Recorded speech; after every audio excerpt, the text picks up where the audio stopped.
Assalamualaikum warahmatullahi wabarakatuh.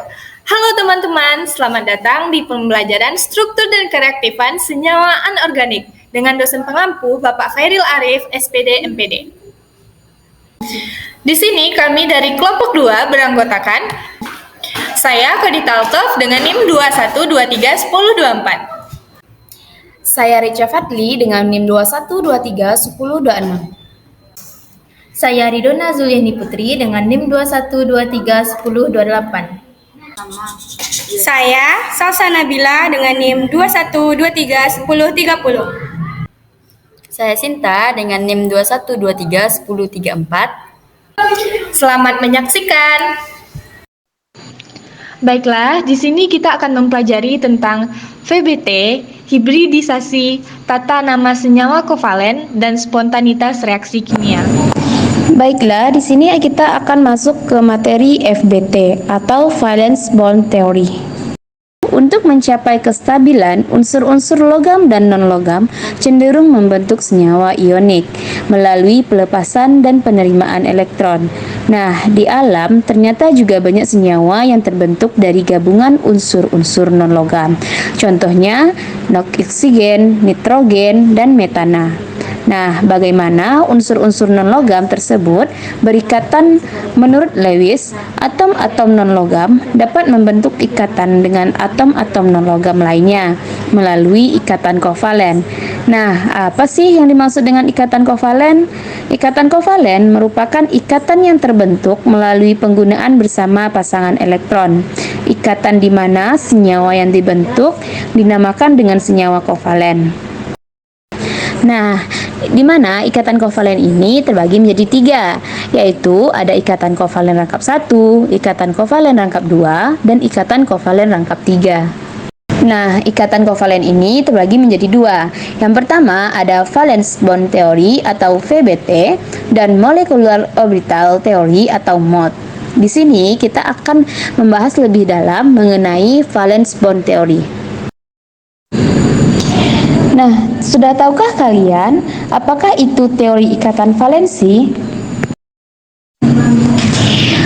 Teori ikatan valensi atau Valence Bond Theory mengasumsikan bahwa sebuah ikatan kimia terbentuk ketika dua valensi elektron bekerja dan menjaga dua inti atom bersama oleh karena efek penurunan energi sistem.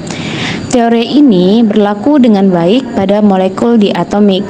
Pada teori ikatan valensi, elektron-elektron dalam molekul menempati orbital-orbital atom dari masing-masing atom. FBT juga dikatakan sebuah teori ikatan kimia yang paling awal dikembangkan dengan mekanika kuantum. FBT berawal dari konsep pemakaian bersama pasangan elektron yang menyangkut pasangan spin. Dalam hal ini harus dipahami cara menuliskan fungsi gelombang dari pasangan elektron tersebut dan cara mengembangkannya. Untuk memperhitungkan struktur molekul yang memiliki variasi luas, FBT memperkenalkan konsep ikatan TO, ikatan V, dan hibridisasi yang dipakai secara meluas dalam ilmu kimia, terutama dalam mendeskripsikan sifat-sifat dan reaksi-reaksi organik. Nah, prinsip dasar dari teori ikatan valensi ini adalah bahwa ikatan kovalen terbentuk ketika orbital dari dua atom saling mengisi atau berbagi elektron dan daerah pengisian atau berbagi yang berada di antara inti ditempati oleh sepasang elektron. Nah, dasar teori ikatan valensi ini berasal dari 3 prinsip, yaitu yang pertama bilangan kuantum spin yang berlawanan arah pada pasangan elektron. Yang kedua, pengisian maksimum pada orbital-orbital ikatan elektron. Yang ketiga, hibridisasi orbital atom. Nah, adapun kelebihan dari teori ikatan valensi ini. Yang pertama, dapat menjelaskan mengapa energi ikatan dan panjang ikatan dalam beberapa molekul diatomik berbeda, suatu yang tidak dapat dijelaskan dengan teori Lewis. Yang kedua, berlaku dengan baik pada molekul diatomik. Yang ketiga, dapat menjelaskan perubahan energi potensial ketika jarak antar atom yang bereaksi berubah. Nah, adapun kekurangan dari teori ikatan valensi ini, yang pertama itu tidak dapat menjelaskan kestabilan senyawa kompleks, yang kedua tidak dapat menjelaskan gejala perubahan kemagnetan senyawa kompleks akibat kenaikan temperatur, dan yang ketiga tidak dapat menjelaskan adanya sifat low spin dan high spin yang dimiliki oleh kompleks oktahedral. Contohnya yang paling sederhana itu yaitu kita punya atom hidrogen ditambah dengan hidrogen lainnya yang membentuk suatu molekul hidrogen atau H2. Jadi, atom H yang berikatan dengan atom H membentuk gas hidrogen. Di sini adalah yang berpengaruh itu adalah orbital valensi. Jadi, kalau misalnya sudah berikatan dengan orbital valensi, kita harus tuliskan konfigurasi elektronnya.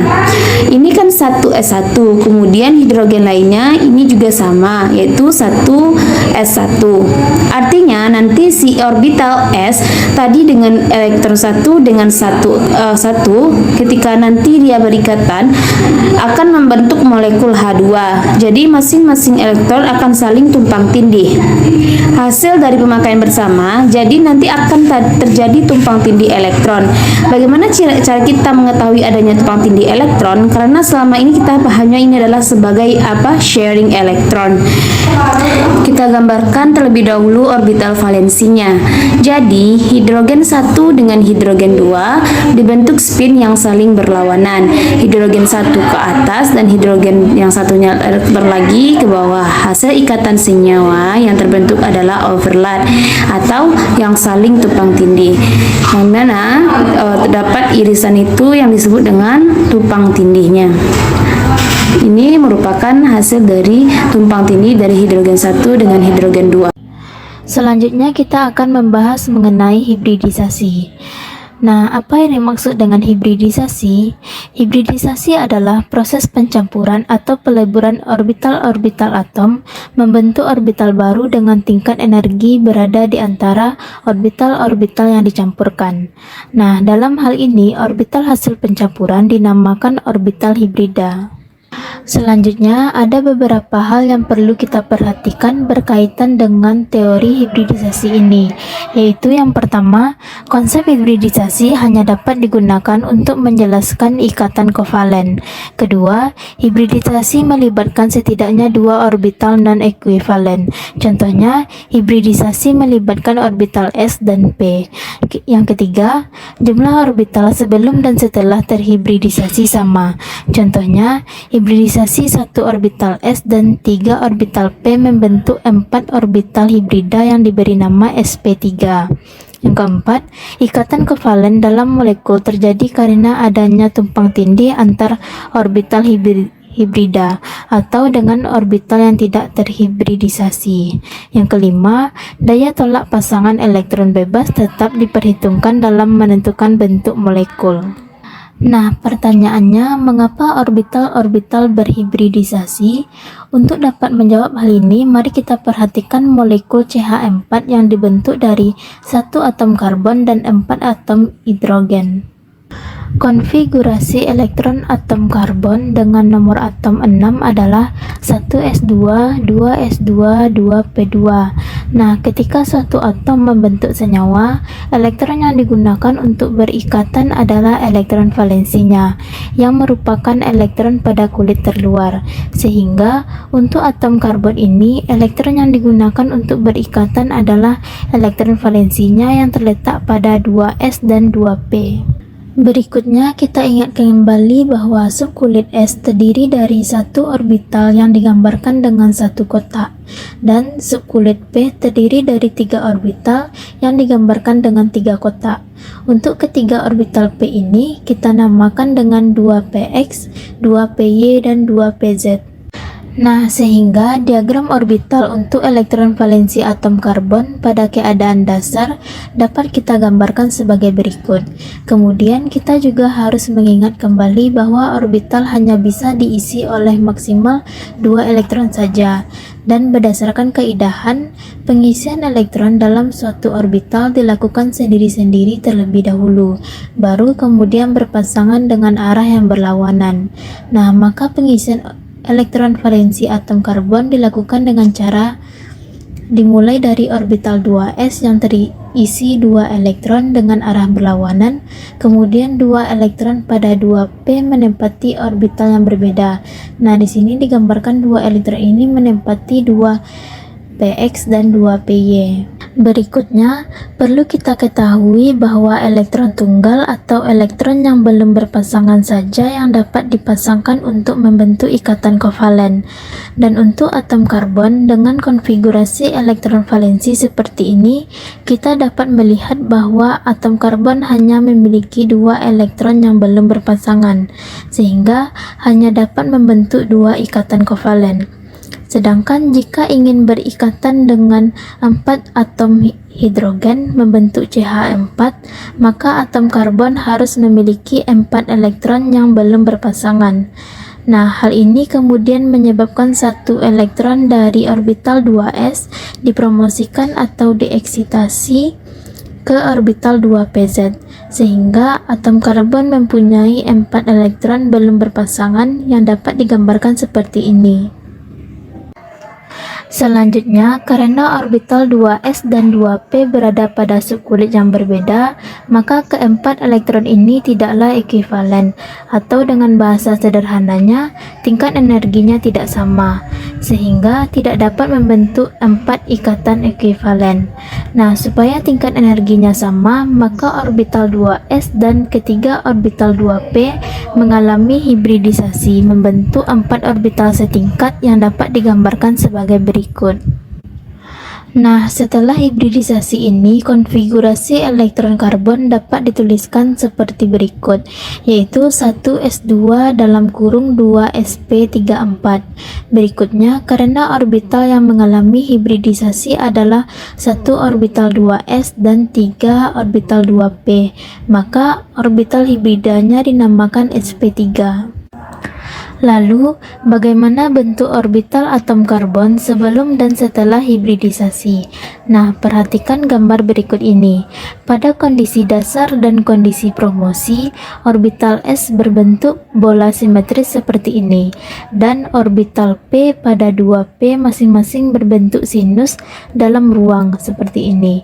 Ketika terjadi hibridisasi, tingkat energi orbital 2S dan 2P menjadi setingkat, membentuk orbital hibrida sp3 dengan bentuk sebagai berikut.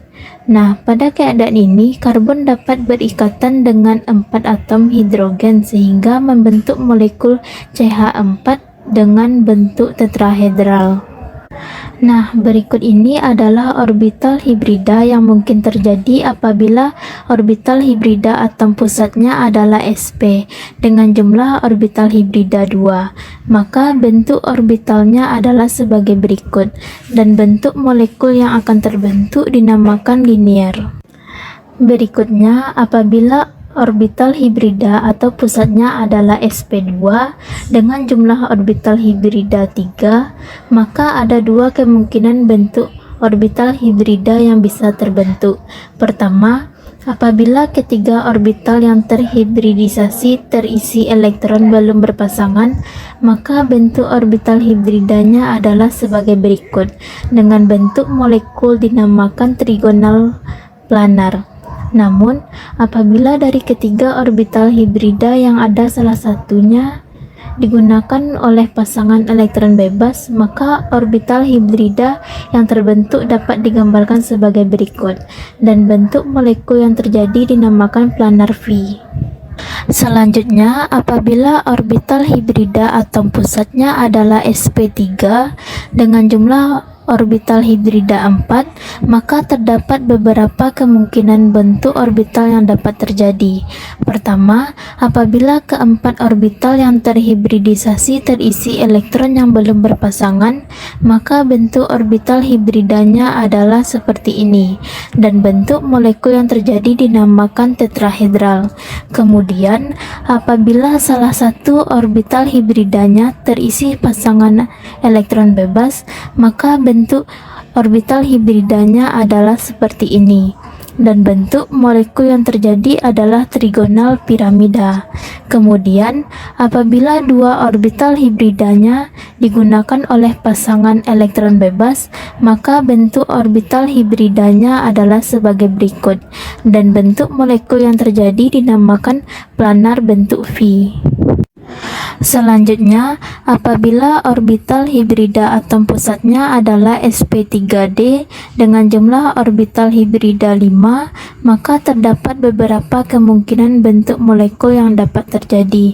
Pertama, apabila kelima orbital yang terhibridisasi terisi elektron yang belum berpasangan, maka bentuk orbital hibridanya adalah seperti ini, dan bentuk molekulnya dinamakan trigonal bipiramida.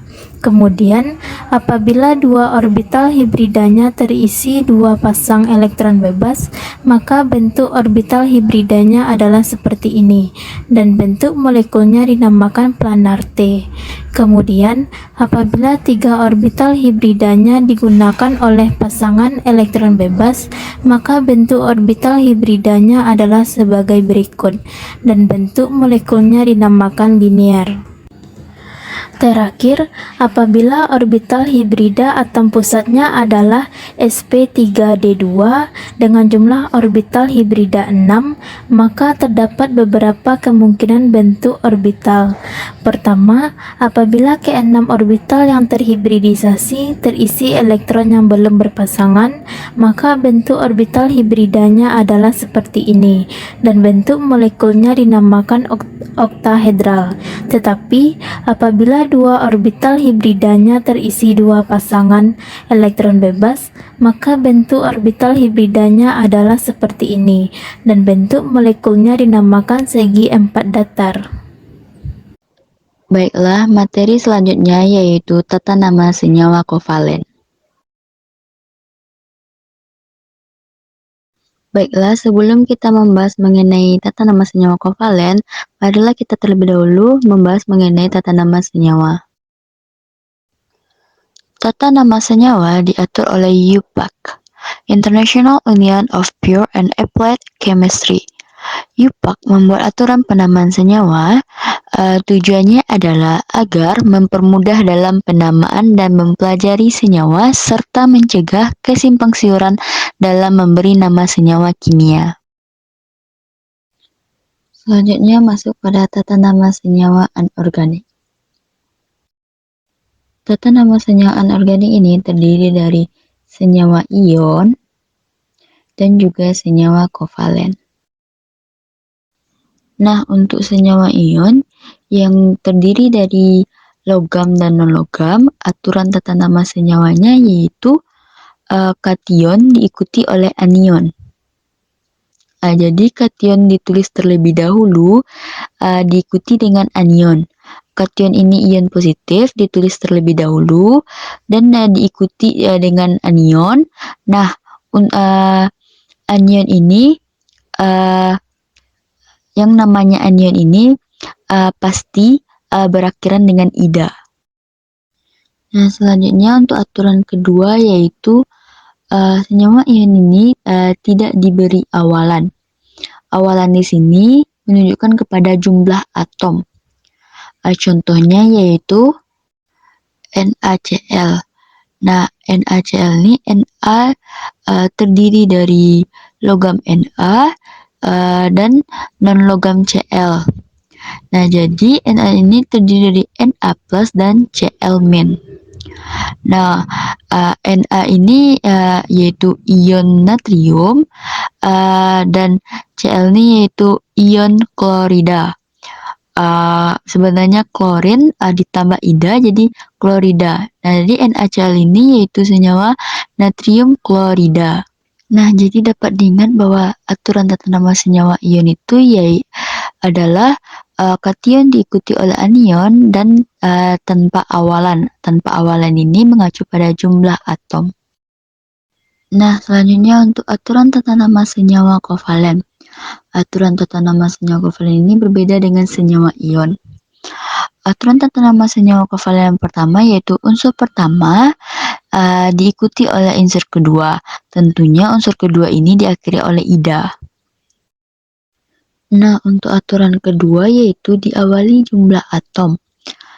Jumlah atom di sini yaitu ada mono, di, dan tri, dan sebagainya. Dan untuk aturan yang terakhir yaitu senyawa kovalen ini awalan mono pada unsur pertamanya tidak ditulis. Nah, untuk jumlah atom itu memakai angka Yunani yang mana 1 itu mono, 2 itu di, 3 itu tri, 4 itu tetra, dan 5 itu penta, 6 heksa, 7 hepta, 8 okta, 9 nona, dan 10 deka. Nah, di sini kita akan belajar ke contoh-contohnya supaya kita lebih memahami mengenai senyawa ion dan senyawa kovalen tersebut. Nah, contoh pertama yaitu Na2O. Nah, untuk mencarinya kita cari dulu terlebih dahulu apakah ini termasuk senyawa ion ataupun senyawa kovalen. Nah, di sini Na ini termasuk logam dan O ini termasuk non-logam. Jadi, senyawa Na2O ini termasuk senyawa ion. Nah, untuk itu kita memakai tata nama senyawa ion. Na2O ini terdiri dari 2 Na+ dan O2-. 2 Na+ ini termasuk kation yaitu ion natrium, dan O2- ini termasuk anion yaitu oksida karena anion pasti berakhiran ida. Nah, jadi Na2O ini termasuk natrium oksida. Ingat bahwa tata nama senyawa ion ini kita tanpa jumlah atom. Jadi jumlah atom ini tidak dimasukkan. Didapatkan Na2O yaitu natrium oksida. Nah, selanjutnya contoh kedua yaitu Mg3N2. Nah, untuk mencarinya kita cari terlebih dahulu apakah ini termasuk termasuk ion atau senyawa kovalen. Nah, Mg ini termasuk logam dan N ini termasuk non-logam. Jadi, Mg3N2 ini termasuk senyawa ion. Nah, Mg3N2 ini terdiri dari 3 Mg2+. Mengapa 2+? Karena Mg termasuk golongan 2A dan terdiri dari 2N3-. Nah, 3 Mg2+ ini termasuk ion magnesium dan 2N3- ini termasuk ion nitrida. Meskipun ada angka 3 dan 2, tidak usah dimasukkan karena dalam tata nama senyawa kovalen, senyawa ion, jumlah atom tidak dimasukkan. Nah, jadi senyawa Mg3N2 ini yaitu magnesium nitrida. Nah, selanjutnya contoh ketiga yaitu NO. Seperti yang kita ketahui bahwa N itu non-logam dan O itu non-logam. Jadi, NO termasuk senyawa kovalen. Jadi, kita mengikuti tata nama senyawa kovalen. Berarti memakai awalan. NO ini terdiri dari 1 N dan 1 O. Nah, berarti NO nitrogen monoksida. Mengapa mono? Karena berawal 1. Dalam kimia 1 itu tidak ditulis. Jadi senyawa NO yaitu nitrogen monoksida. Baiklah, contoh selanjutnya yaitu N2O. Nah, seperti yang kita ketahui bahwa N itu non-logam, O non-logam, berarti N2O ini adalah senyawa kovalen. N itu nitrogen dan O itu oksigen. Di N ini ada 2, berarti diawali dengan di. Sedangkan O itu ada 1, berarti mono. Jadi namanya yaitu dinitrogen monoksida. Baiklah, selanjutnya kita akan membahas mengenai spontanitas reaksi kimia. Materi selanjutnya adalah entalpi atau H dan perubahan entalpi atau delta H, di mana entalpi ini adalah jumlah energi yang terkandung dalam suatu zat pada tekanan yang tetap. Berdasarkan perubahan entalpinya, reaksi terbagi dua, yaitu yang pertama adalah reaksi endotherm, di mana reaksi endotherm ini adalah menyerap kalor dari lingkungan ke luar sistem, di mana delta H-nya adalah positif. Delta H dari reaksi endotherm ini adalah H produk dikurang H reaktan besar dari 0. H produk dikurang H reaktan. Reaksi yang kedua adalah reaksi exotherm, di mana reaksi exotherm ini adalah melepas kalor dari sistem ke lingkungan, di mana delta H dari reaksi exotherm ini adalah negatif. Delta H sama dengan H produk dikurang H reaktan kecil dari 0. H produk kecil dari H reaktan. Dapat teman-teman lihat grafik di samping merupakan grafik dari reaksi endotherm, yang mana reaktan lebih kecil nilainya daripada produk, dan panah dari reaksi ini adalah ke atas, di mana produk lebih besar nilainya daripada reaktan. Contoh dari reaksi endotherm ini adalah fotosintesis. Nah, grafik di bawah merupakan grafik dari reaksi exotherm, di mana produk lebih kecil harganya daripada reaktan. Bisa teman-teman lihat bahwa panah turun, yang di mana produk lebih kecil dari nilai dari reaktan. Nah, contoh dari reaksi exotherm ini adalah pembakaran, di mana delta H-nya adalah negatif. Selanjutnya adalah kaidah dalam perhitungan harga delta H. Yang pertama yaitu reaksi dilengkapi harga delta H, maka koefisien sama dengan jumlah mol. Seperti contoh yang akan kita bahas pada pertemuan hari ini adalah N2 tambah 3H2 menjadi 2NH3 dengan delta H min 92 kJ, di mana N2 berharga 1 mol, 3H2 3 mol, dan 2NH3 2 mol. Dengan soal, yaitu diketahui reaksi 2S ditambah 3SO2 menjadi 2SO3 dengan delta H min 800 kJ.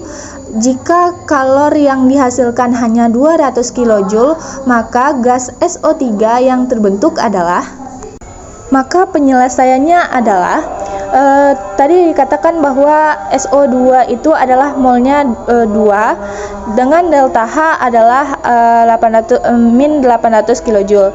Maka berapa SO2-nya jika harganya hanya 200 kJ? Maka 2 dikali 200 dibagi 800 sama dengan 0,5 mol. Maka itulah harga dari mol SO2. Kaidah dalam perhitungan harga perubahan entalpi yang kedua adalah harga delta H reaksi bergantung pada jumlah zat. Dengan aturan sebagai berikut, jika reaksi dibalik, maka tanda delta H juga dibalik. Jika reaksi dikalikan X, maka delta H juga dikalikan X. Nah, yang terakhir yaitu reaksi dikalikan 2, maka delta H akan dijumlahkan. Nah, bisa teman-teman lihat pada contoh berikut, yaitu N2 tambah 3H2 menjadi 2NH3, di mana 2NH3 delta H-nya adalah negatif A kJ. Jika reaksi dibalik, maka 2NH3 menjadi N2 tambah 3H2, delta H-nya adalah positif, yaitu plus A kJ. Jika reaksi dikali 2, maka 2N2 tambah 6H2 akan menjadi 4NH3. Maka delta H-nya juga akan dikalikan 2, yaitu min 2A kJ. Contoh soal yang lainnya adalah sebagai berikut, yaitu CO2 ditambah 2H2O akan menjadi CH3OH ditambah 3/2O2, di mana delta H-nya ini adalah positif, yaitu positif 160 kilokalori. Lalu tentukanlah delta H dari reaksi untuk 2CH3OH ditambah 3O2 menjadi 2CO2 ditambah 4H2O. Maka berapa delta H-nya? Jika delta H dibalik, maka deltanya H-nya adalah min 160. Nah, jika dikalikan 2, maka delta H-nya juga dikalikan 2, yaitu 160 dikali 2. Baiklah, materi selanjutnya yaitu entropi. Tahukah teman-teman apa yang dimaksud dengan entropi? Entropi alam semesta selalu naik dalam proses irreversibel dan selalu tetap pada proses reversibel. Dan juga entropi adalah yang pertama ukuran banyaknya energi kalor yang tidak dapat diubah menjadi usaha. Yang kedua, tingkat keacakan energi sistem. Yang ketiga yaitu tingkat ketidakteraturan sistem. Rumus entropi pada suhu tetap yaitu delta S sama dengan delta Q per T. Dengan keterangan delta S sama dengan perubahan entropi dengan satuan Joule per Kelvin. Delta Q sama dengan perubahan kalor dalam sistem gas dengan satuan Joule. Dan T sama dengan suhu gas dengan satuan Kelvin. Jika delta S sama dengan 0, maka proses tersebut yaitu proses reversibel. Dan jika delta S besar dari 0, maka proses tersebut dinamakan irreversible. Selanjutnya yaitu peningkatan entropi. Beberapa contoh proses tentang peningkatan entropi. Yang pertama yaitu padatan yang meleleh, yang kedua cairan yang mendidih, yang ketiga padatan ionit larut dalam air, yang keempat jumlah molekul gas meningkat, yang kelima yaitu meningkatnya suhu sistem. Untuk kita lebih memahami mengenai materi entropi ini, adapun contoh soalnya yaitu sebuah sistem dengan suhu 127 derajat Celcius menyerap kalor sebesar 2,4 kali 104 Joule. Jika entropi awal sistem sebesar 120 Joule per K, entropi akhir sistem sebesar. Baiklah, di sini diketahui T-nya yaitu 127 derajat Celcius dan diubah menjadi Kelvin yaitu ditambah 273. Maka 127 derajat Celcius tambah 273 sama dengan 400 Kelvin. Selanjutnya delta Q diketahui yaitu 2,4 kali 10 pangkat 4 Joule. Maka 2,4 10 pangkat 4 sama dengan 10.000, maka dikali 10.000. Maka hasilnya yaitu 24.000 Joule. Selanjutnya S1 diketahui 120 Joule per Kelvin. Maka yang ditanya di sini yaitu S2 atau AS akhir.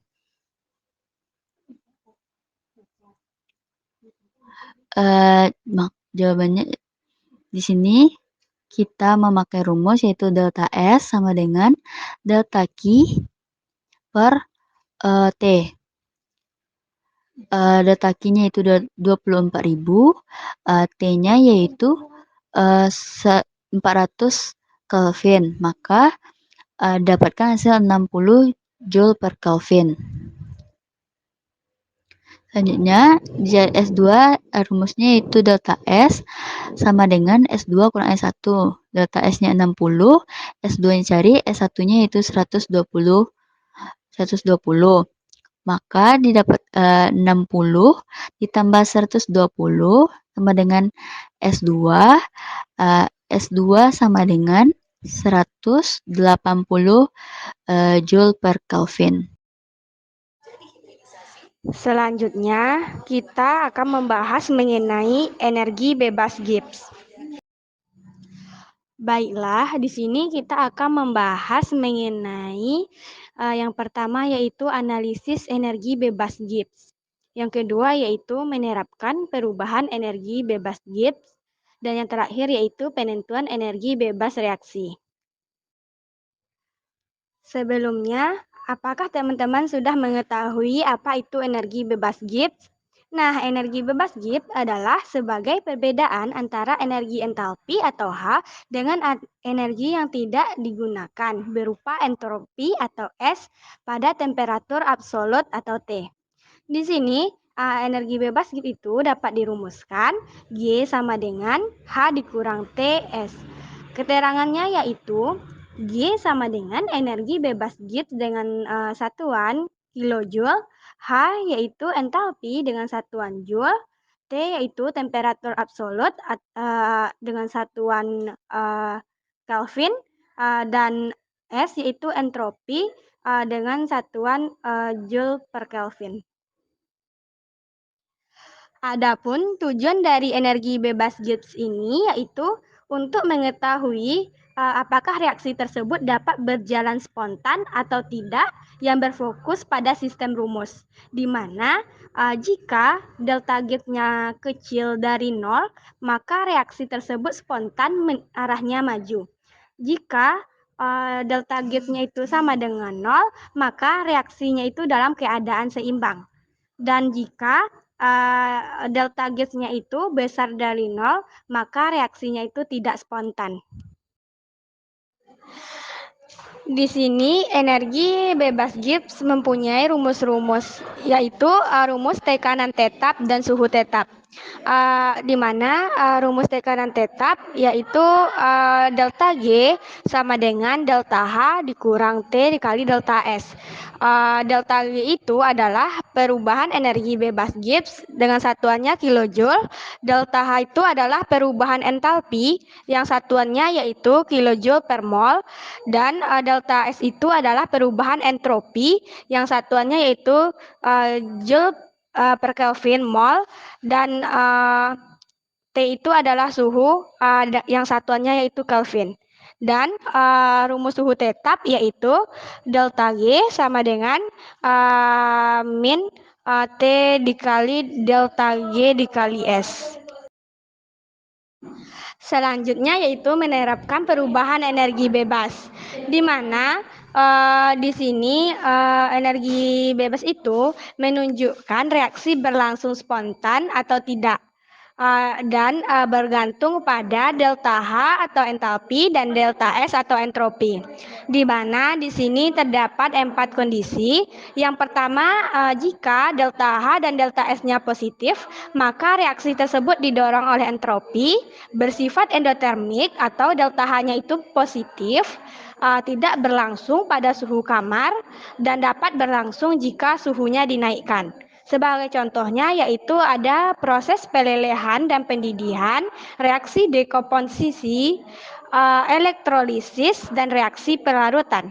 Selanjutnya, kondisi kedua, jika delta H dan delta S-nya negatif, maka reaksi tersebut dikendalikan oleh entalpi, bersifat eksotermik atau delta H-nya itu negatif dan dapat berlangsung pada suhu rendah. Contohnya yaitu reaksi kondensasi dan pembekuan. Pada kondisi ketiga yaitu jika delta H-nya negatif dan delta S-nya itu positif, maka reaksi tersebut dapat berlangsung pada semua suhu. Nah, reaktannya itu disebut metastabil. Hal ini diakibatkan karena dari energi aktivasi yang sangat tinggi. Contohnya yaitu reaksi dekomposisi dan pembakaran organik. Selanjutnya, pada kondisi 4, jika delta H-nya itu positif dan delta S-nya itu negatif, maka reaksinya itu tidak dapat berlangsung spontan dan harus didorong. Contohnya yaitu reaksi fotosintesis yang disuplai oleh energi matahari secara terus-menerus. Selanjutnya, di sini kita akan membahas contoh-contoh soal, di mana soal yang pertama yaitu jika diketahui harga perubahan entropinya negatif 242,2 Joule per Kelvin mol dan perubahan entalpinya yaitu negatif 890,4 kilojoule per mol, maka hitunglah harga perubahan energi bebas Gibbs pada suhu 25 derajat Celcius. Nah, di sini penyelesaiannya yaitu yang pertama kita diketahuinya dulu.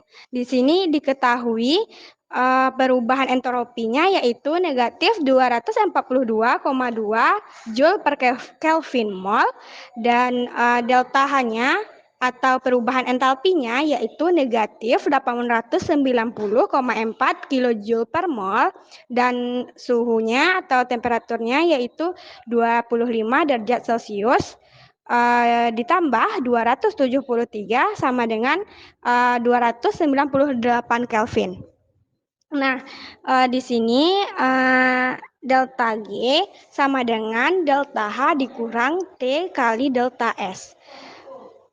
Di mana delta H-nya itu yaitu negatif 890,4 dikurang dengan 298 dikali dengan perubahan entropinya tadi yaitu negatif 242,2. Maka negatif 890,4 ditambah 72,1756 maka menghasilkan negatif 818,2244 kilojoule per mol. Tanda negatif di sini berarti reaksi tersebut bersifat eksotermik dan reaksi tersebut dapat berlangsung. Contoh yang selanjutnya yaitu diketahui reaksi C2H4 dalam bentuk gas ditambah HCl dalam bentuk gas terbentuk C2H5Cl dalam bentuk gas pada suhu 298 Kelvin dengan delta H-nya yaitu negatif 96,7 kilojoule per mol dan delta G-nya yaitu negatif 25,9 kilojoule per mol. Nah, maka hitunglah delta G pada suhu 1000 Kelvin. Di sini dapat kita selesaikan dengan rumus delta G sama dengan delta H dikurang T dikali delta S. Di mana untuk yang langkah pertamanya untuk suhu 298 Kelvin kita masukkan rumus T dikali delta S sama dengan delta H dikurang delta G. Nah, di sini T dikali delta S sama dengan delta H-nya tadi kan negatif 96,7 dikurang dengan delta G-nya yaitu negatif 25,9 maka negatif 96,7 dikurang negatif 25,9 itu sama dengan negatif 70,8 kilojoule per mol. Nah, maka kita peroleh delta S-nya yaitu negatif 70,8 dikali 1000 per T. Mengapa dikali 1000? Dikarenakan yang awalnya satuannya di atas itu masih kilojoule per mol, kita jadikan ke joule per mol Kelvin.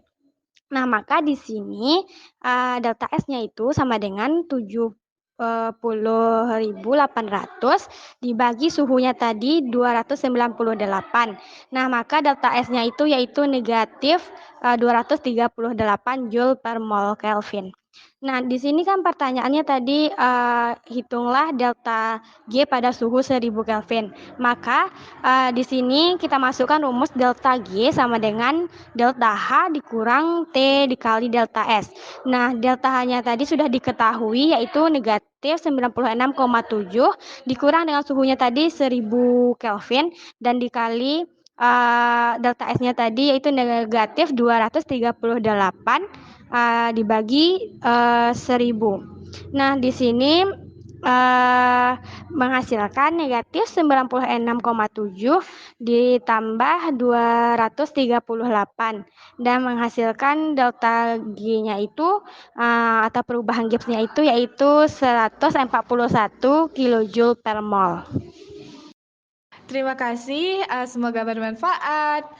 Bye-bye teman-teman. Assalamualaikum warahmatullahi wabarakatuh.